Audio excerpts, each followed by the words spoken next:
Welcome back, YouTubers. Renaissance is back with G and J. What's up, Jay? Man. Know what we're doing today, guys? We're bringing in. Go ahead. Just saying, back with another one. Know what we're doing today, guys? We're bringing in a new segment when we're happy to bring in movie reviews. We're avid moviegoers. We go to theater all the time. And with COVID going on, there wasn't a lot to watch at the movies or the theaters. They were closing them down and sending everything to streaming services. And some of them big movies we were looking forward to didn't look like they were coming out in 2020. Or if they were coming on streaming services and it was going to mess up the viewer experience. But it's one movie we were really looking forward to that started showing trailers in late 2019. That was Tenet. Tenet, actually directed by Christopher Nolan, and the protagonist revealed to be John David Washington. Saw that in late 2019. Jay, when you found out that Christopher Nolan was directing this and you had seen some of the early trailers, what was your impression? So my initial introduction was just seeing the trailer, and from how big the intro and the music was, I kind of got the feeling of The Dark Knight. Like, even though I was watching it through my TV, I could kind of feel the vibration of it. So I'm like, okay, this is something to pay attention to. And then it said from the director of Inception. So then I further knew. But as far as the visuals go, it was very it was reminiscent of it as far as the concept, but totally different. So that just kind of made me excited because I know he knows what he's doing with those complex type of scripts. You know what I mean? It's not too heady, but it's heady enough where the question mark left is entertaining rather than frustrating. You know what I'm saying? So yeah, that's one of his strong points for sure. Yeah, I didn't really I failed to remember that his cliffhangers don't leave you with that bad taste in your mouth waiting for something else to happen or upset the movie ended that way. They leave you with, your brain or your wheels turning, making you go down some avenues you wouldn't originally. So you're happy for that in the end. And I forgot to mention, not only did he direct Inception, he directed Interstellar. He directed all the Batman movies the recent ones, from Batman Begins to Dark Knight and Dark Knight Rises, and Inception being my favorite. But the other big blockbuster aspect to the film was the fact that John David Washington was going to be the protagonist. How'd you feel about that, though? Now, for those that don't know, John David Washington is Denzel Washington's son. Just a little background information. While me and Greg were at Clark Atlanta University, John David Washington was playing football for Morehouse College. So it was always kind of paying attention to what he was doing. Even when Clark would be playing Morehouse, we would actually see Denzel standing on the sideline watching his son play sometimes. So it's always been one of those actors that I cheered for. You know what I'm saying? So when I first saw him in Ballers with The Rock, I was like, okay, this is a nice role, especially being a collegiate athlete. But I didn't have high expectations. I didn't know, whether this is a dedicated thing for him or just, let me get some money real quick. But he showed me a lot. Like, his comedic role in that particular show, he brought so much seriousness and so much depth to what it was. I'm not even sure that's what the character was supposed to be. And so I was like, okay, when I saw him in this, I'm like, all right, bet. Well, whatever it is, I know he's going to bring life to it, and he's going to bring an unexpected angle, even in the seriousness of a movie, such as this, you know what I mean? Dealing with all types of concepts that a lot of people may not understand or may know bits and pieces of. So he kind of makes it easy rather than so serious. Right. And I'm going to get more into him when we break down the movie. And speaking of which, guys, to make this somewhat interactive, we're going to grade at the end. And we want you guys to follow along and see if you can predict our grade based on how we break it down. Our grading units will be beards. Worst movie or worst scenario will be 1 beard. Best movie will be 5 beards. So 1 to 5 beards. Listen to how we're grading the movie or analyzing the movie. See where you think we will land at the end. Speaking of which, on the base level, on the surface level, Jay, what did you think about the movie when we watched it in the theater? surface level. From the very first second, it like the term grabbing your attention doesn't really do it justice. It like snatched your attention. Like if you relate to this movie 30 seconds, you missed a good portion. You know what I'm saying? So that shocked me a little bit, and then I had to think that's how the Dark Knight kind of came in, like, or you know, any of the Batman movies, they kind of just punched you in the face and then kind of dragged you along the storyline. You know what I'm saying? So I enjoyed that. And I knew with that being the case that I had to pay attention to the details, because even in what's the joint, was that the Dark Knight with Keith Ledger playing the Joker? Yes, Dark Knight. That whole bank robbing sequence, how they were killing each other up, like that, I already knew. I was like, this kind of reminds me of something like that, so let me pay attention. And that's it. Didn't let me down. Like I didn't feel like I was overwhelmed.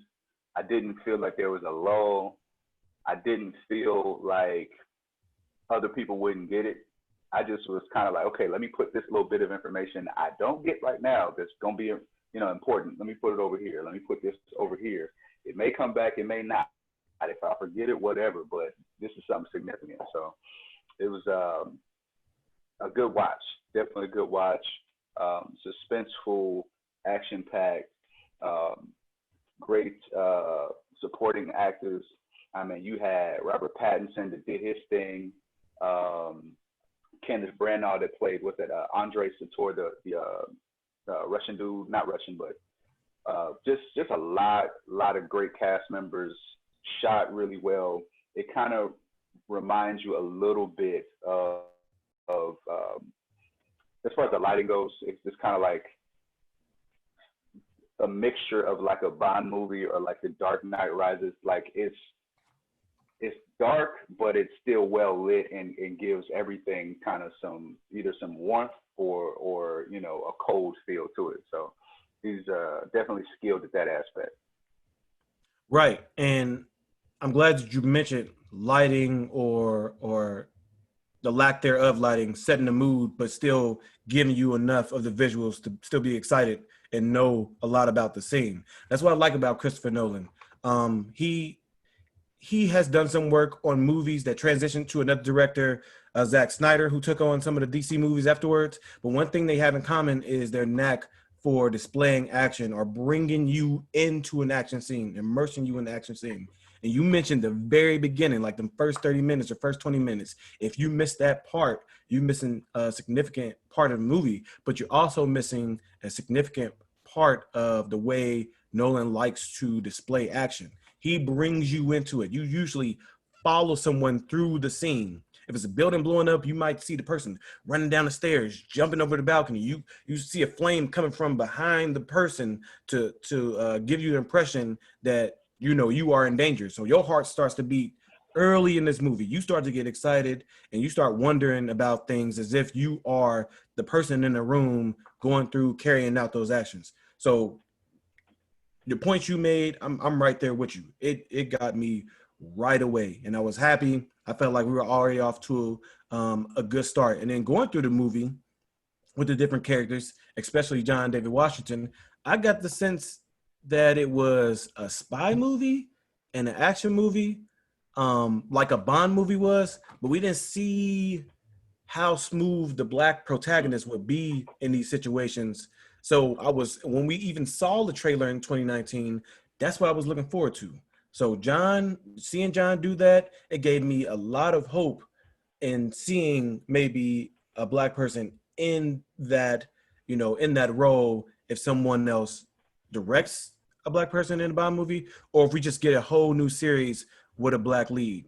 Not that there's anything wrong with Daniel Craig or any of the Bond movies. We grew up loving those. Our fathers, our uncles grew up loving those. But now we're like, yo, can we see ourselves in that? Are we always going to be drug dealers or people that are coming from dire circumstances, you know, working our way out, pulling up bootstraps and all that? Or can we be astute gentlemen that get this excellent job based on our credibility and hard work and intelligence, and then, you know, get the job done with our, you know, our own swag. So I was loving that aspect. And then another thing, a big thing for me in movies, always been a big thing is exposition. Exposition, guys, being the talking that takes place in the movie to better explain the story. Sometimes you can have a story just go step by step and you get it if it's simple enough. You know, there's a bank robbery, they're trying to get out, there's a cop outside, he's going to arrest them. So you pretty much get, you know, the gist of the situation. But with movies like Inception and like this, you don't know what's going on. So you need people to talk about, you know, the psychology in the movie, the physics in the movie, the sci-fi movie. You need people to explain it. So that's where exposition comes in. And with this movie, I like the fact that there was a lot of exposition, but I'll explain, you know, how I felt about that later in an analysis. But overall, those are the things I thought they did pretty well on the surface level. I enjoyed those aspects, which brings me to the nitty gritty, the next part. Hold on, before you get there. Go ahead. Before you get there, you were saying like the type of movie and what you could see in it. Like as soon as I started seeing the breakdown, even in his learning of how Tenet works or whatever. Right. I was like, okay, this is giving me, you know, Q and James Bond type of vibes a little bit, right? And then I was like, okay, so this movie is like, and once she was going through those steps and explaining the physics behind the reverse entropy and all of that, then I'm like, okay, so this is like if James Bond had a baby with Inception, also crossing that embryo with Time Cop. You know what I'm saying? What, who was Time Cop? Was that Jean-Claude Van Damme? Yeah, Time Cop was Jean-Claude Van Damme, and you were going back and forth on the time continuum, but you would run into yourself. Now, in Inception... yeah, I forgot about the movie. With Inception, all of this is within the mind, so it's different layers within you, not necessarily different layers within the world. You know what I'm saying? So it's kind of that, but I definitely would say Inception was the building blocks to make this mental process a lot easier. So a lot easier to digest. I didn't think about that. If Inception didn't come out before this, I'm not gonna lie to you, I wouldn't have got this movie, y'all. I would not. Like I saw Time Cop, and I watch anime and I watch a lot of cartoons growing up. So I've seen, you know, post-apocalyptic or futuristic societies with sci-fi, and the way that we see it now is pretty prevalent in the society and in the law enforcement and in as far as the military goes. And so seeing it in live action wasn't much of a shock, but usually when I see this level of sci-fi or, you know, tampering with, you know, godlike powers and things of the nature of science, that happens in a series. They give me a month, 2-3 months to digest this with a lot of cliffhangers. When you see it in a movie, mind you, I think this movie was around 3 hours long, or it was at least 2 hours long. It was at least 2 hours long, maybe 2.5 hours long. 2.5, yeah, just about. You know, even with a movie being that long, it's hard to fit all of the science in it. And since you went down that lane, let me jump into some of this. I mentioned, well, we haven't done likes and dislikes yet, but go ahead. I want to do that next. Right. I mean, I'm jumping in. I'm going to jump into it. I might as well jump into it. I'm not going to say I disliked, but the exposition. So again, exposition explains the story for you through the characters just having conversations with each other. They'll bring you along. You're learning with them, or you're talking about the theories with them, or you're experiencing things for the first time with them. Man, usually like Inception, where's our boy Leonardo DiCaprio would go into a room, meet, someone that's involved in the crime or the actual project. They'll sit down and talk about their roles, how to, build one of these pretty much playgrounds for the mind to relax in, and you drop characters in it. It was a lot of explanation, and a lot of the scenes that they set you in to explain things made sense. It gave you and the character time to understand. And this, somebody got shot in the head backwards and the bullet flew out, and then somebody ran on the right side of you and said, that's Tenet. Or I'm like, what? I'll see you next year. What do you mean next year? What are you talking about? And then they jump off a building, and then they meet somebody.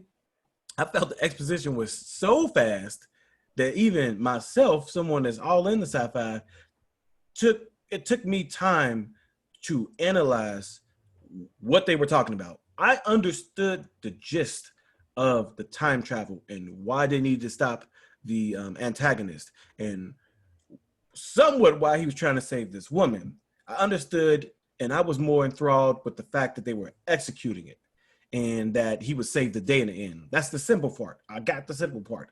And I'm not even a simple person. But the speed at which they were explaining these things and John David was understanding it, it was a bit fast for me. It may not have been fast for you, but it was a bit fast for me. I want to jump right Go ahead. to where you are with that. So had I not really been, because I've been an avid movie watcher and analyzer since I took my first film analysis class in like 8th grade, and it made me look at movies in a really different way. But with that, I'm gonna say this: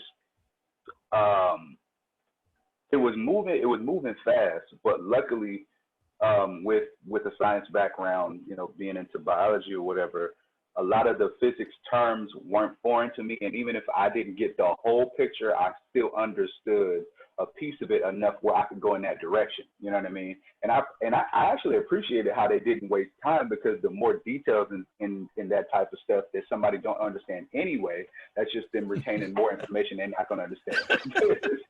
So I said, okay, I like how this is moving. Furthermore, as far as connections to things, and in the connection to science, with the physics and all of that, I understood the law of attraction. That's what kind of gave me the idea for why those items would go back into his hand. Not only is this a reverse of what was supposed to happen, but it's a law of attraction, right? So that led me to think, okay, why is John David so infatuated with this lady? Not necessarily infatuated, but there's something there. And at first, it felt like a very typical storyline. This guy just wants to help this lady out, whether they are platonic or otherwise. The 80s superhero type of timeline. And then I was like, no, this is Christopher Nolan. This is going to be a lot more complex than that. So let me figure out what this is, right? And it got really, really interesting to the point where I'm like, okay, maybe since this dude being the protagonist of John David's character, maybe this guy is something bigger in the future. And if that's the case, then he's already been through this. So the reason he's so familiar, because he already knows it. Oh! So that's where I was at with it, just from that science reference, like the law of attraction, and then reversing it, and then entropy and all of that stuff. So that really opened the movie up for me. That really opened it up, and not even really hearing reviews did those little tidbits kind of creep into my mind. I just wasn't sure of them until I shared those ideas with other people or watched another review or whatever. So, but yeah, I like the depth of this movie. It was a lot of layers, man. I appreciate stuff like that. I did not catch the layers because I felt that some of the obvious layers were jumping out at times that I wasn't expecting them. And the fact that I was trying to keep up with the visuals of, going backwards and forwards and not being able to breathe, and the way they were editing, like certain parts at the end where they were back in time, they were forward in time, they were wearing different colors.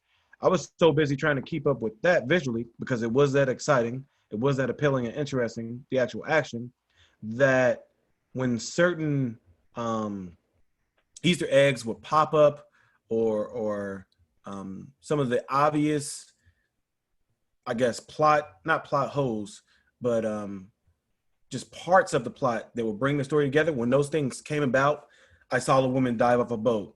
Oh, that woman ends up being me. Oh, we took care of that guy and you didn't shoot the guy. Later on, we find out if you take off a mask that you die. So a lot of stuff like that. When I was catching those little things, I'm like, okay, I'm satisfied. I'm catching up with the movie. I know what happened. I know why people. I know what I need to get rid of the antagonist. So I feel like, okay, I'm satisfied. But what you're saying, or what you're mentioning about the woman and his partner, are things I just let go. I'm like, I don't know why this is that significant, and that was a plot hole for me. I'm like, you didn't explain it. But again, that may just be my folly because I understood most of the things that were left to be desired in Inception, which I thought was pretty clever in the way they hit things and layered Right. in the way they set up things.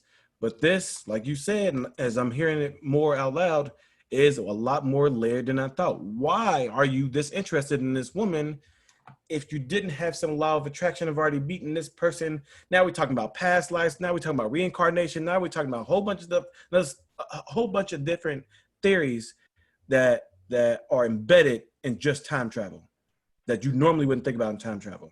What comes first, the chicken and egg? That's one thing I did like that they played out in real time, and we never really got an answer for. What comes first, the chicken or the egg? If I kill myself in the past, going back in time, will I exist in the future to even go back to kill myself in the past? Can two happen at the same time? Can they be mutually exclusive? If you are killing your younger self, how can you get old enough to go back and do that? I like the fact that they both were occurring at the same time. And since the movie cuts off at a certain period of time, you can say that, okay, the person is going to exist in the future, but you're in the present watching it. So you don't know. You don't know. You don't know. Maybe he finished the loop at that point that he would never have to do it again. Or maybe he's just repeating the loop over and over again. And, you're just a part of that loop. This is a snapshot of the loop. So the sci-fi and the layering of the sci-fi was as complex as you are suggesting. As I'm hearing it more out loud, or hearing more of it out loud, I'm getting more of it. One thing I will say about the acting, John is new to me. His style of acting is new to me. You have your millennials. I forgot what they call us. I don't know if we're millennials or No, Generation we're X. well. Quick info. We are actually millennials. Most people think that the generational terms are dependent on when you were born, but it's actually dependent on when you were in your adolescence. We were 13 during the millennium, so we are millennials. Okay. Okay. So with that being said, I mean, I know he's around our age because we went to school around the same time he went to school. And I felt like someone I'm going to compare him to, Donald Glover, is around that age too. Jordan and Key, I don't know their age, but their sense of humor, the prototypical black comedy coming into the 90s, late 80s, largely due to Living Color, the popularity of shows like Martin and Fresh Prince of Bel-Air, um, Eddie Murphy being big time, was more slapstick. Eddie Murphy was clever, and a lot of them were clever, but it was more slapstick, right in your face, comparison and contrast. Fat people, small people, smart people, dumb people, black people, white people. This is funny, that's not funny. Just compare and contrast. And then later on, we started getting more implicit about our things, more clever about hiding, the punchline. You get your Key and Peele's, you get your Dave Chappelle's coming to prominence, even though they have been in the comedy game for a long time. And then you get Donald Glover, who I believe wrote Community, or he had wrote correction, Donald Glover is one of the writers in Community, which Jay also informed me was a rival to Office. But he later got his own show and writing his own show, directing, being co-director in his own show, Atlanta, which was real clever. And then seeing the newer movies that were coming out um, by those new directors from the shows we were watching, they were a lot more clever. They didn't have that slapstick effect. And I say all that to say John David Washington gives me a mixture of his dad, looking at his walk, looking at how smooth he was and how calm he was, and just being himself. He's like himself, but having that, highbrow, you know, just twitch behind a lot of things he was doing. I would see him in scenes where he should be, very attentive and I don't know, maybe distraught or maybe a little apprehensive. I would see him relaxed. Like I remember they did the bungee jump upward into the building. He's finally sitting down with the lady after doing all this action, and he's sitting in a chair next to her while she's sitting straight up, and he's leaning back in his chair like that. I'm like, what? Like, what you doing? No one stopped you from doing that. That's improvising. That's improvising. I like that, and I like that I can't really get a finger on his acting style yet, because I remember when I first started seeing Denzel. Denzel stood out. We're talking about Devil in a Blue Dress. We're talking about Mo Better Blues. His early movies, he was something different about him. And I like that it's something different about John David, but I can't put a finger on it yet. So sometimes when I'm watching him, I'm confused. I'm confused about the mood of that scene. I mean, like in depth, how do you feel like he affected the movie? I feel like he made it, like I was saying in the beginning, I feel like he made it more palatable because he made it less serious. Like Okay. there was a level, and especially with the other characters being more, how can I say, European or British accents, it kind of gives a seriousness or an air to it. And then John David kind of gives that, I guess, American simplicity that kind of makes it relatable. There you go. Yeah. There you go. And Okay. Yeah. And then, okay, another good point on that was when he was in the high class restaurant with, the sir or whatever, and he was telling about that Brooks Brothers suit. That was supposed to kind of be an underhanded slap, but he was like, "So, like, I'm here. I can play a part. What you want to do?" You know I what knew I you. mean? I knew you would see this suit. So we're gonna have this sparring. We're gonna have this verbal sparring, but I'm gonna take advantage of you underestimating me. Right. You're right about that. Every time he was confronted was someone that were perceived to be an expert or perceived to, to be at a higher level of control, he would always use that and their underestimation of him to take advantage of the situation. And then he would always be shocked. Like, come on, man. Like, how do you know about this? Or how did you get in this room? How did you get in this space? Which is actually a reflection of how we infiltrated. You know what? Christopher Nolan, I see you. I see you, Kristen. I see you, Chris. Christopher Robin. Yeah, so okay. I don't know whose idea that was to incorporate some of those parallels in society today and our place in African Americans, Black people in our society today. But I like that. It's something I just now caught, but it's not going to change how much I like or dislike the movie as far as the end of this. Or will it? Or will it? I don't know. Well, hold on. Go ahead. Are you still going into your likes and dislikes of it? Because I kind of want to go into a little bit of mine. No, go. I was going to ask you to go into some more of the things that we didn't talk about in the movie that you wanted to elaborate on.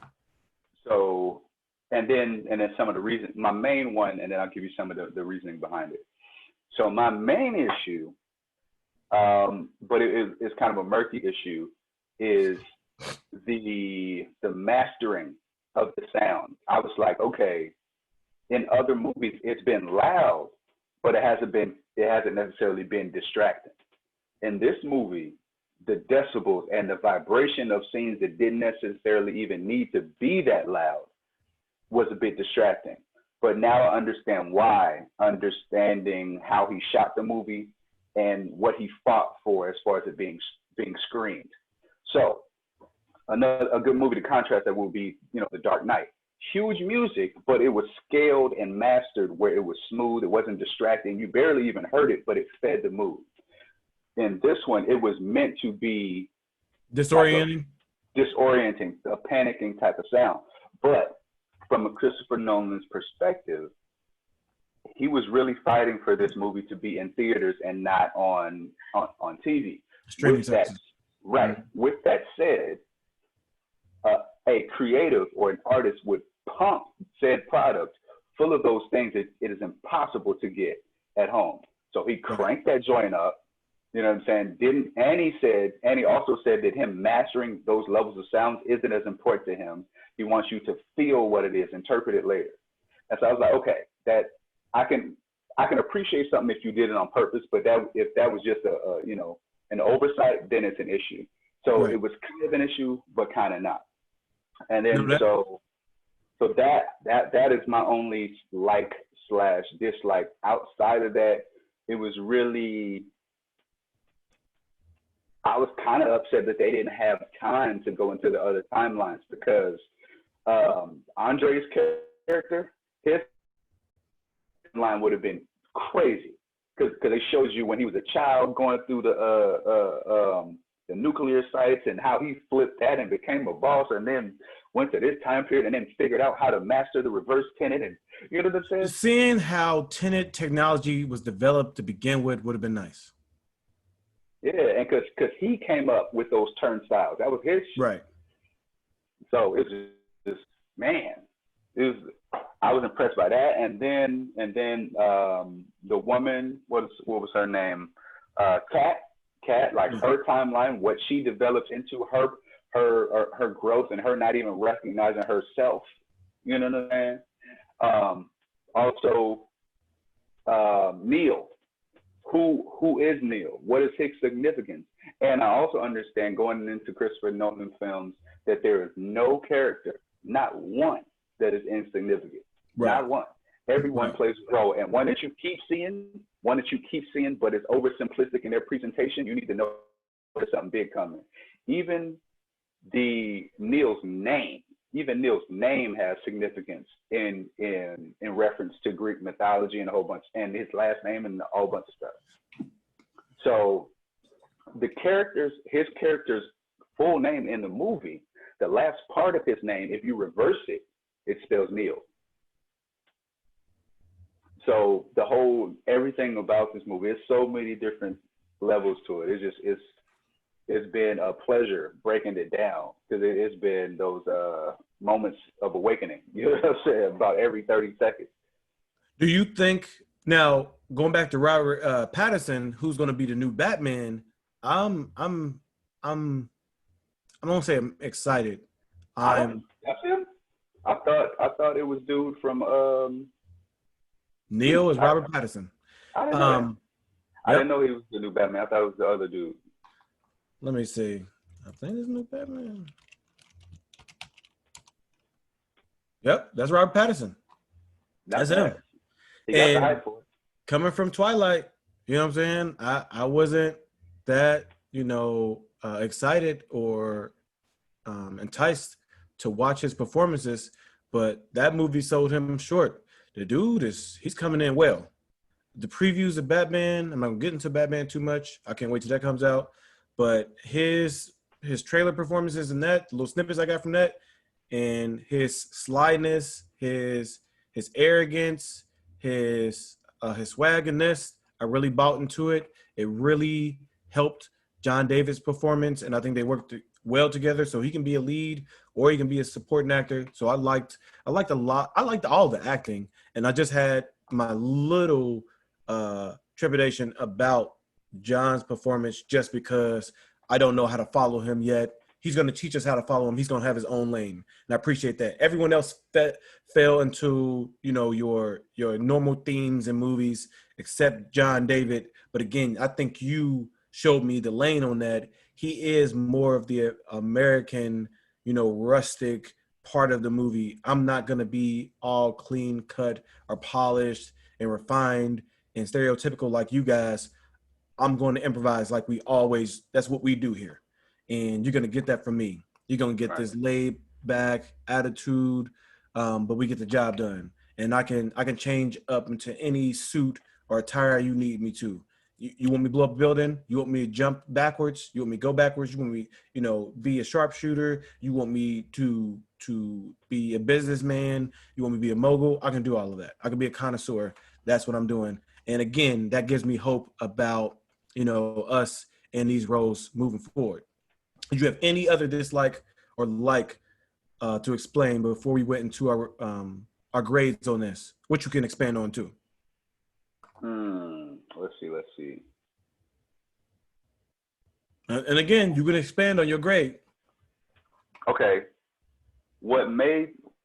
I'm not going to say what the grade is right now, but I'm going to tell you what made me give it the grade. All right. So what made me give it the grade that I'm about to give it is the fact that, like I was saying, everything has significance. And as somebody that is an artist, I appreciate all the work and all the detail that he had to put into this to make it the product that it is. And then when you think about that, all the stuff he had to cut just because it didn't fit, that was still brilliant work. You know what I mean? Like the stuff that was left on the cutting floor was probably a whole nother movie. You know what I mean? So I like that. I would say so.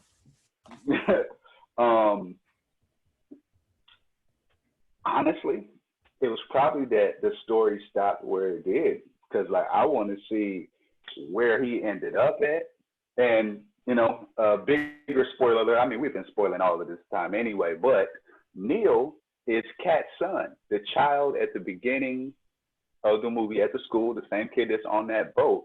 That's Neil, and so his little loop is crazy because John David, the protagonist, is one that trained him. And then so going backwards in time, and that's why they had a familiarity. He had a familiarity with his mom, why he knew how to do these things. And it's just why he protected his mom so much in the first place. What was the significance? That makes a lot of sense now. And she was talking slick to you the whole time. You didn't really have no other connection other than that, stuff that you needed to get done. And he just had I just gotta help this lady. Like, and he would look off as if he didn't even know why he was doing it. Right. So I mean, what is your grade? What's your grade? Mine is, out of the beards, my initial is a 4.5, because I don't really know what a 5 would be. But man, this isn't John David's breakout, but this is his breakout on the next level of his stardom. I would say so. Man, this is big for him. Big for film in general, being the first big blockbuster coming out of quarantine. That's huge. What he fought for as far as this art form not dying and showing people that there's a uniqueness that cannot go away about it. That's big. Man, this movie is a special time in film, and I think that itself warrants at least a 4 beard rating. Okay. I'm gonna give it a 4 beards. And one thing you just mentioned, John, I will say, rest in peace, Black Panther. Yeah. Yep. Then we got Michael B. Jordan, just the young guys that are doing their thing, because when you're at the top, you got to be a combination. You can't just be an action guy. We don't want an Arnold Schwarzenegger. We don't want you just to be a face. You got to be able to act. You have to be able to put on a suit. You have to do action. I mean, we grew up with Don Cheadle, Wesley Snipes, Denzel Washington, Eddie Murphy in some of his early movies. He was doing his thing. We had a lot of Wesley Snipes need some respect put on that man's name. Respect put on his name. We might even do a video about him. But who's the guy to play Apollo Creed? Carl Weathers, I think. Yeah, he played in the NFL, didn't he? I'm not sure, but he had the body for it. That's where he got it from. We had I mean, and there's a lot of other guys. Samuel Jackson. There's a lot of guys that we're not mentioning, and I don't want to do that. That new guy that is just that was in Five Bloods and in the new show. In Lovecraft Country. Lovecraft Country. I like him. I like his style. And again, he's giving me He's giving me that different vibe. Like, I can do it all. I'm gonna be an action guy. I can give you exposition. I can go into different roles. So I like this new turn that the young Black actors are going, and they're gonna find a place out here. Even if they don't make a space for us, we're gonna find a fit in that. But with that being said, I'm learning it. There's not a style set in stone. They haven't completely shown us all their versatility, so I'm still a little confused. And you said what's a 5 beard rating? Inception. I got 2 5 beard ratings. Jurassic Park 1, and then Hmm. Inception. I mean, that's a whole. We can talk about ratings later, but those my only two that I can think of in my head to get a 5. So this is a 4, just because there's some things left out. Christopher Nolan is so detail oriented, and he still puts so much time into action that it's hard to bring it all together in the amount of time that he has. It's like watching a Martin Scorsese film that has a lot of exposition, a lot of talking, and that's what really draws you in, the suspense of the conversation and where that's what kind of consequences these conversations are going to lead into.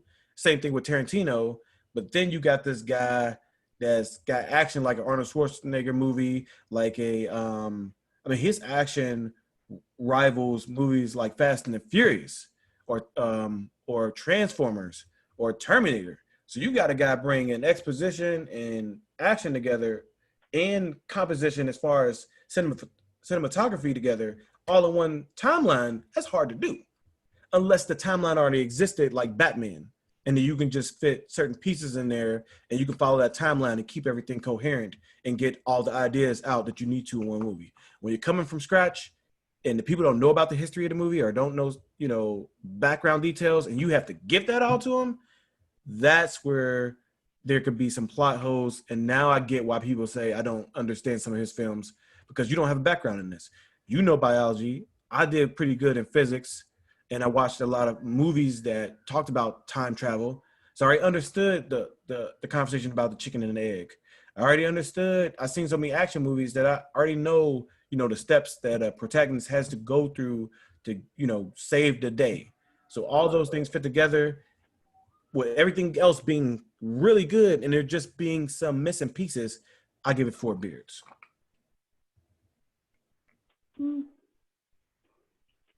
I can respect that. I can respect that. I'm going with a 4.5. Inception is. I want to give Inception a 5, but at the same time, but what I'm missing from Inception is like the same type of stuff that you missing on this movie, like Okay. like the spinning top at the end. You know what I mean? Like there's several different theories, but has anybody locked down one? Right. And again, that's my past experiences lead me to that 5. But before we go, what is a 5 for you? So the viewers know what your rating scale is really based on. What is the top of the top? Shaking the mic. You have a 4 beards? Do you have a 4 beards? That's the real question.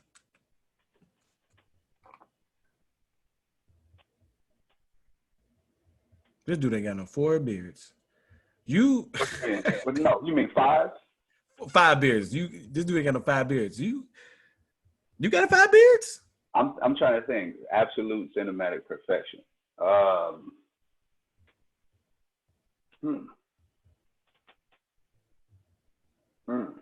If you can't think, again, we watched the. You know what? No, you know what? You know what? I give the Dark Knight a 5. I get a Dark Knight. Oh yeah, AD loves Dark Knight with Heath Ledger. Yeah. That's a 5 for me. That's a 5 for me too. Okay, thanks for bringing that back. Dark Knight was a 5. Christopher Nolan. So he got 2 in my book right now. Steven Spielberg directed Jurassic Park.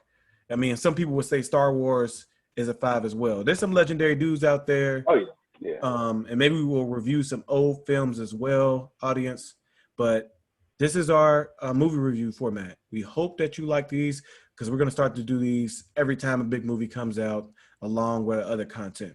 So again, guys, thank you for joining us. First movie review, Tenet, John David Washington, Christopher Nolan as the director. Hope you had a good time. Make sure you like, subscribe, and comment, and share too. Renaissance, we out.